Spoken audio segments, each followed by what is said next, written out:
Hello student, welcome back to Adda 24/7। I Anita Sharma, your history mentor. Student, आज की इस video में हम बात करने वाले क्लास 12th स्टूडेंट के लिए जो इस बार बोर्ड एग्जाम 2023-24 को टारगेट कर रहे हैं।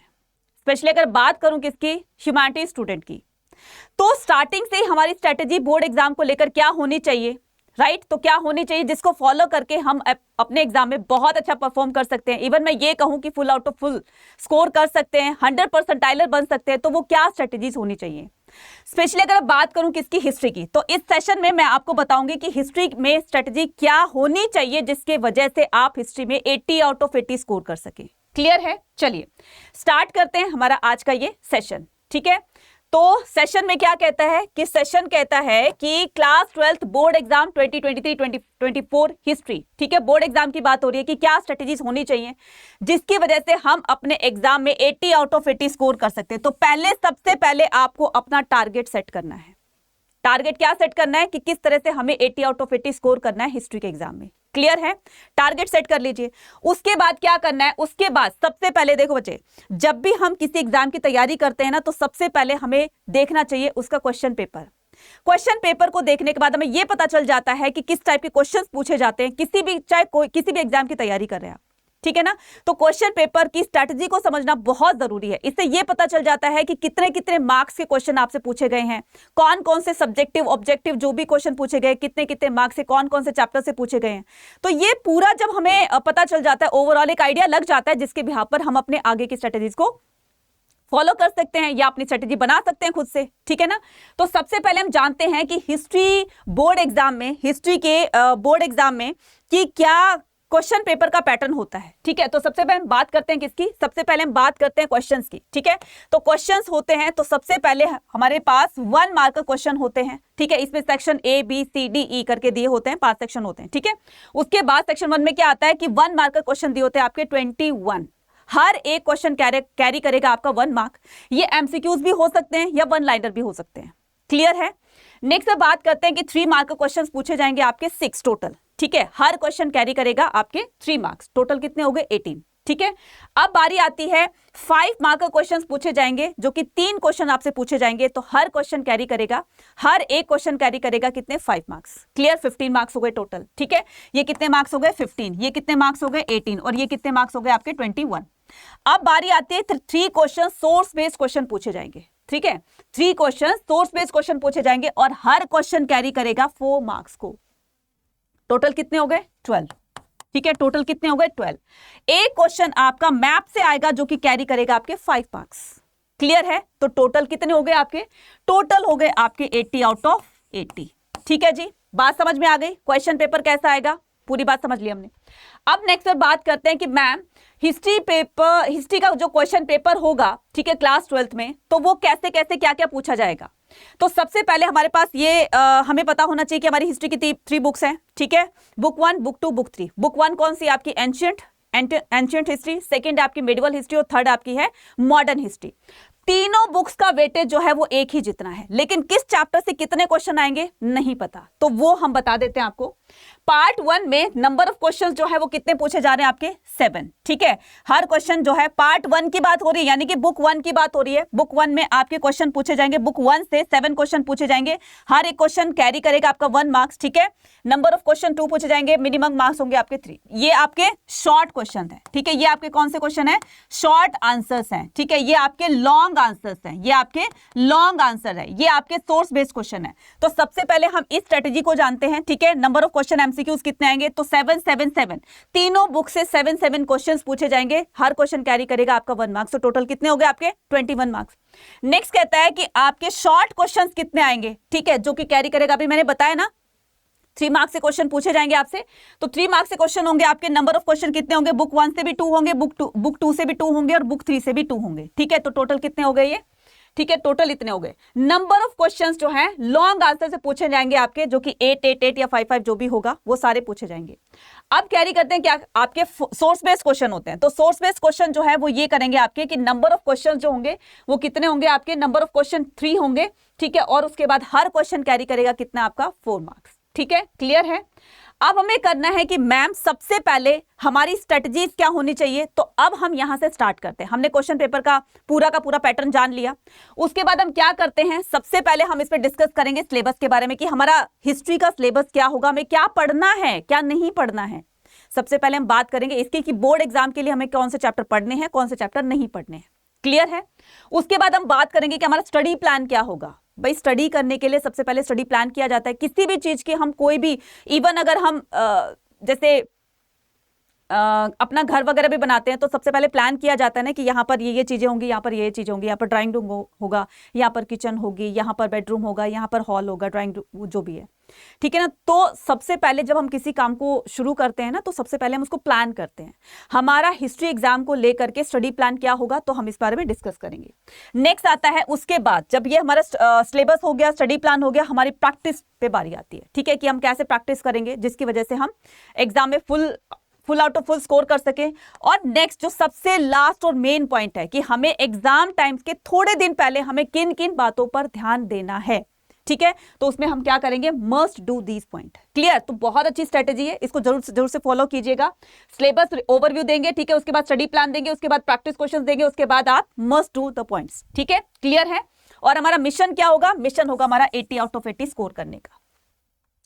सबसे पहले हम बात करते हैं कि हमें कोई और बुक नहीं पढ़नी है, सिर्फ और सिर्फ क्लास 12th एनसीईआरटी बुक ही पढ़नी है। जी हाँ, बिल्कुल आपको कोई बुक फॉलो नहीं करनी है। बिल्कुल क्लियर मना कर दिया गया कि कोई और बुक नहीं, कि आपका जो भी क्वेश्चन पेपर बनेगा, जो भी सीबीएसई के बच्चे हैं, ठीक है, सीबीएसई बोर्ड को टारगेट कर रहे हैं, तो उनके लिए सिर्फ और सिर्फ एनसीईआरटी ही उनको फॉलो करनी है, बाकी कोई बुक फॉलो नहीं करनी है।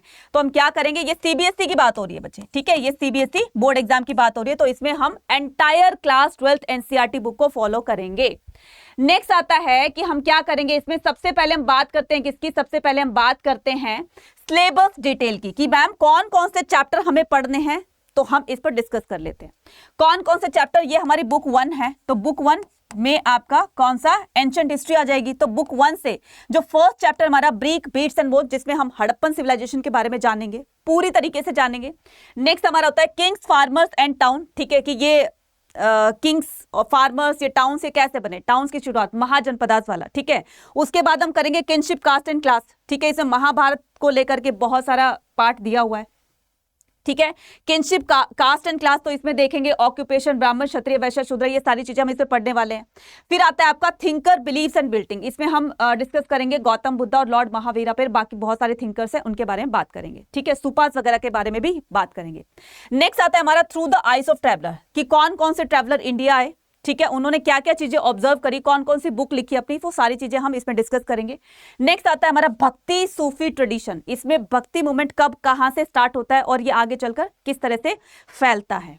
नेक्स्ट पर बात करते हैं किसकी, an imperial capital Vijayanagar empire, जो कि बच्चों का एक बहुत इंटरेस्टिंग, बहुत ही छोटा सा प्यारा सा इंटरेस्टिंग सा ये चैप्टर है। नेक्स्ट हम बात करते हैं किसकी, पीजेंट्स, जमींदार एंड द स्टेट, ठीक है, तो ये हमारे बंगाल से स्टार्ट होता है, तो सारी चीजें हम पीजेंट्स, जमींदार और स्टेट में बात करते हैं, जैसे परमानेंट सेटलमेंट वगैरह लागू किया जाएगा, ठीक है। चलिए नेक्स्ट अब बात करते हैं colonialism and the countryside, ठीक है, colonialism and the countryside, clear. Rebels and Raj, इसमें 1857 के रिवोल्ट के बारे में बात करेंगे, किस लीडर ने किस स्टेट से, कौन से एरिया से लीड किया था, नाना साहेब, झांसी की रानी, ठीक है, ये सारी चीजें हम इसे डिस्कस करने वाले हैं, पढ़ने वाले हैं। नेक्स्ट आता है हमारा 13 चैप्टर, जो कि है Mahatma Gandhi and the nationalist movement, और लास्ट चैप्टर है हमारा फ्रेमिंग कॉन्स्टिट्यूशन। अब बहुत सारे बच्चे इस बात को लेकर बहुत कंफ्यूज हैं, बहुत ज्यादा टेंस है कि मैडम डिलीटेड चैप्टर कौन से हैं, एक बार वो भी देख लेते हैं। डिलीटेड चैप्टर होंगे हमारे, ठीक है, डिलीटेड चैप्टर कौन से होंगे हमारे, मैं एक बार बता देती हूं। नंबर 1 जो हमारा चैप्टर 9 है, जिसका नाम है किंग्स एंड क्रॉनिकल्स, क्या नाम है, किंग्स एंड क्रॉनिकल्स, ठीक है, किंग्स एंड क्रॉनिकल्स, तो ये चैप्टर रिमूव्ड है, ठीक है, डिलीटेड चैप्टर, ठीक है, तो ये चैप्टर हमारे रिमूव्ड है। फिर उसके बाद आता है हमारा जो चैप्टर है, चैप्टर 12, जिसका नाम है कॉलोनियल सिटीज, ठीक है, जिसका नाम है कॉलोनियल सिटीज, ठीक है, कॉलोनियल सिटीज। उसके बाद हमारा 14th चैप्टर है, जिसका नाम है अंडरस्टैंडिंग पार्टीशन, ठीक है, उसके बाद क्या है हमारा अंडरस्टैंडिंग पार्टीशन। तो ये 3 चैप्टर्स ऐसे हैं, ये 3 चैप्टर्स ऐसे हैं जो हमारे सीबीएसई बोर्ड एग्जाम में नहीं आ रहे हैं, क्लियर है? तो हमें इनको नहीं पढ़ना है। लेकिन जब हम CUT की तैयारी करेंगे, प्रिपरेशन करेंगे, तो हमें ये 3 चैप्टर भी पढ़ने पड़ेंगे, क्योंकि ये जो डिलीटेड पोर्शन है, रिमूव्ड पोर्शन है, ये भी पूछा जाता है CUT एग्जाम में। क्लियर है? लेकिन आपको बोर्ड एग्जाम के लिए नहीं पढ़ने हैं, इसलिए मैंने इसको थोड़ा सा ओवरव्यू दे दिया है। क्लियर है? नेक्स्ट हम बात करते हैं किसकी, ठीक है, ये आपका मॉडर्न हिस्ट्री थी। स्टेप 2 में हम क्या करेंगे? स्टेप 1 हमारा क्या था कि हमें पूरी की पूरी क्लास 12th NCERT बुक पढ़नी है, उसके बाद मैंने सारी चीजें बता दी। अब स्टेप 2 में हम क्या करने वाले हैं? स्टेप 2 में input for full score in history domains, ठीक है, हिस्ट्री सब्जेक्ट में हम फुल स्कोर कैसे कर सकते हैं, तो ये हमारा पूरा का पूरा सीक्रेट है। और वो सीक्रेट क्या है? 80 आउट ऑफ 80 मार्क्स को स्कोर करने का। सबसे पहले 80 आउट ऑफ 80 को स्कोर करने के लिए हमने इसको 2 पार्ट में डिवाइड कर दिया। तो पहला पार्ट क्या है हमारा? Concept building. हर एक चैप्टर के कंसेप्ट को बहुत अच्छी तरह से हम क्लियर करते हुए चलेंगे, अंडरस्टैंड करते हुए चलेंगे, ताकि उस टॉपिक से जो भी क्वेश्चन बने हम उसको इजिली आंसर कर पाए। तो ये हो गया आपका कंसेप्ट बिल्डिंग। अब इस कंसेप्ट बिल्डिंग को भी 2 पार्ट्स में डिवाइड कर दिया है। तो फर्स्ट पार्ट है हमारा NCERT कंप्लीट, सारे चैप्टर्स को हम कंप्लीट करेंगे जो बोर्ड एग्जाम में पूछे जा रहे हैं, ठीक है, जो आ रहे हैं। हर एक टॉपिक को, छोटे से छोटे टॉपिक को, छोटे छोटे कंसेप्ट को हम क्लियर करेंगे। नेक्स्ट आता है हमारा डिटेल नोट्स फॉर रिवीजन। साथ साथ में हम नोट्स भी बनाते जाएंगे। कौन कौन से नोट्स आपको बनाने हैं वो सारी चीजें मैं आपको बताऊंगी कि कहां कहां से आपको नोट्स बनाने हैं, कैसे बनाने हैं, वो सारी चीजें बताऊंगी। रेगुलर बने रहिएगा। नेक्स्ट बात आती है किसकी? प्रैक्टिस की। तो इसको हमने 2 पार्ट में डिवाइड किया। तो पहले हमने क्या किया? कंसेप्ट को बिल्डिंग कर दिया। कंसेप्ट बिल्डिंग मैंने ये 2 चीजें बता दी, 2 पॉइंट बता दिए। इसके बाद हमारी प्रैक्टिस कैसे होगी, ये सारी चीजें हमने अंडरस्टैंड कर ली है, नोट्स भी बना लिए। अब हमारी प्रैक्टिस कैसे करेंगे, ये मेन मुद्दा है। करेंगे मैक्सिमम MCQ प्रैक्टिस, क्योंकि ये पार्ट बहुत ज्यादा है। 21 मार्क्स के क्वेश्चंस आपसे MCQs पूछे जाएंगे। तो हम क्या करेंगे? इसमें मैक्सिमम इसमें MCQs की प्रैक्टिस करेंगे। MCQs के साथ साथ में ऐसा नहीं है कि हम खाली MCQs करेंगे, तो इसमें आपके सारे MCQs के अलावा आपके सब्जेक्टिव क्वेश्चंस भी आ जाएंगे, ठीक है, सब्जेक्टिव क्वेश्चंस भी आ जाएंगे। तो सब्जेक्टिव ऑब्जेक्टिव हम दोनों तरीके से करेंगे, चाहे वो 1 लाइनर है, चाहे वो आपके 3 मार्क का क्वेश्चन है, 5 मार्क का क्वेश्चन है, तो जैसे पूछे जाएंगे वैसे हम आंसर करेंगे।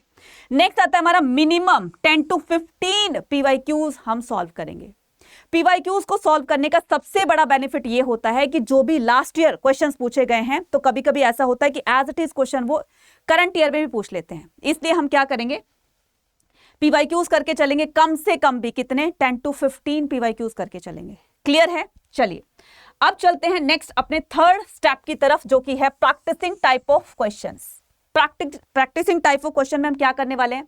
Concept based MCQ source from NCERT, ठीक है। तो हम क्या करेंगे? कंसेप्ट को बेस, मतलब कंसेप्ट बेस्ड MCQs की फॉर्म में सारी चीजों को हम क्लियर करने वाले हैं।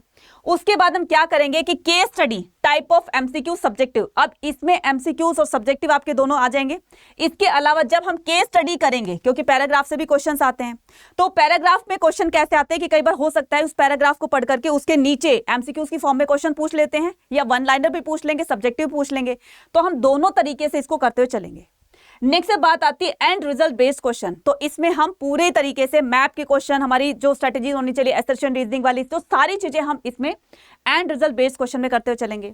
नेक्स्ट आता है हमारा मैप बेस्ड क्वेश्चन। तो ये मैप जो कि आपका कैरी करेगा 5 मार्क्स आपको दिलाएगा, तो हम मैप की भी प्रैक्टिस करेंगे। तो हमारा ये पूरा जो एरिया था वो क्या था? हमारा 80 आउट ऑफ 80 स्कोर करने का, प्रैक्टिसिंग टाइप ऑफ क्वेश्चंस का। क्लियर है?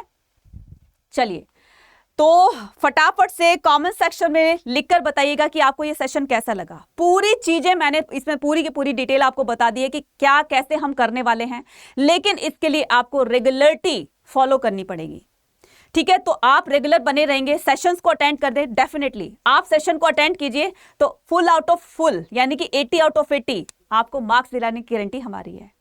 लेकिन इसके लिए आपको क्या करना पड़ेगा? रेगुलर सेशंस को अटेंड करना पड़ेगा। और देखना, जब आप बोर्ड एग्जाम देने के लिए जाओगे ना, तो एकदम कॉन्फिडेंट होकर जाओगे, और जब एक हंसता हुआ मुस्कुराता हुआ चेहरा सेंटर से बाहर आओगे कि यस मैम, हम एग्जाम को एकदम फोड़ कर आए हैं, लेकिन हमें ये स्ट्रेटजीज फॉलो करनी होगी, ठीक है।